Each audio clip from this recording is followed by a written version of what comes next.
కర్నూలు ఎన్నికల ప్రచార సభలో సీఎం జగన్ ముస్లిం రిజర్వేషన్ల అంశంపై స్పందించారు.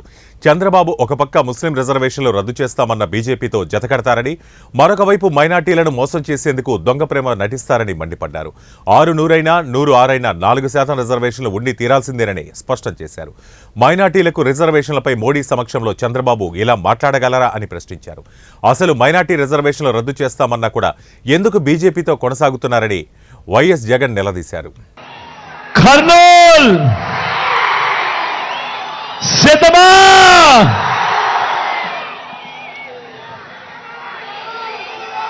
ఇంతటి ఎండను కూడా ఏమాత్రం ఖాతరు చేయడం లేదు. చిక్కటి చిరునవ్వుల మధ్యనే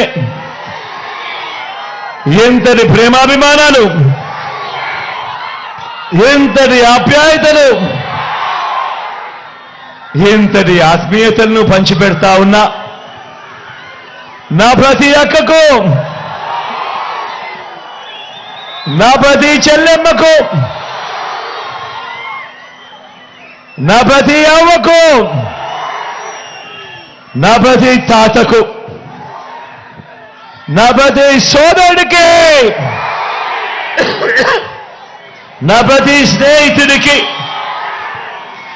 మీ అందరి ప్రేమాభిమానాలకు, మీ అందరి ఆప్యాయతలకు ముందుగా మీ జగన్, మీ బిడ్డ 2 చేతులు జోడించి పేరు పేరున హృదయపూర్వకంగా కృతజ్ఞత తెలుపుకుంటా ఉన్నాడు. తర్వాత కూడా ఎన్డీఏలో ఎందుకు కొనసాగుతా ఉన్నాడు ఈ చంద్రబాబు అని అడుగుతా ఉన్నాడు మీ బిడ్డ. మైనారిటీల మీద మీ బిడ్డది నిజమైన ప్రేమ. ఇదే సందర్భంగా నేను ఒక్క మాట చెప్పాలి.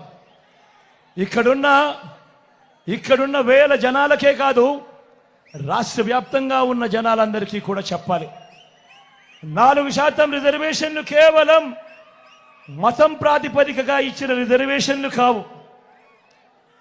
ముస్లింలలో కూడా ఉన్నత వర్గాలకు ఆ రిజర్వేషన్లు వర్తించడం లేదు.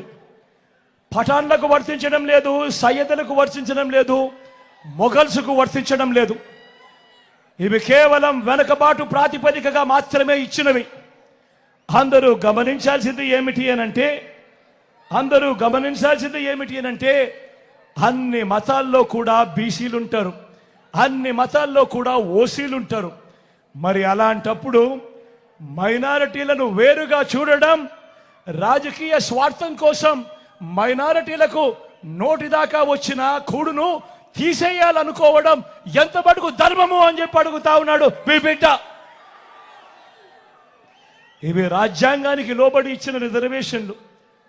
రాజకీయ స్వార్థం కోసం వారి జీవితాలతో ఆడుకోవడం దుర్మార్గం కాడా అని అడుగుతా ఉన్నాడు మీ బిడ్డ. అందుకే ఇవి ఎట్టి పరిస్థితుల్లోనూ కొనసాగుతాయి. 4% రిజర్వేషన్ల విషయంలో కానివ్వండి, ఎన్ఆర్సీ విషయంలో కానివ్వండి, సిఏఏ విషయంలో కానివ్వండి, ఇంకా ఏ అంశంలో అయినా మైనారిటీల మనోభావాలకు, వారి ఇజ్జత్ और ఇమాన్కు అండగా నిలబడుతూ మద్దతుగా ఎల్లప్పుడూ ఉంటామని చెప్పి సందర్భంగా తెలియజేస్తా ఉన్నా.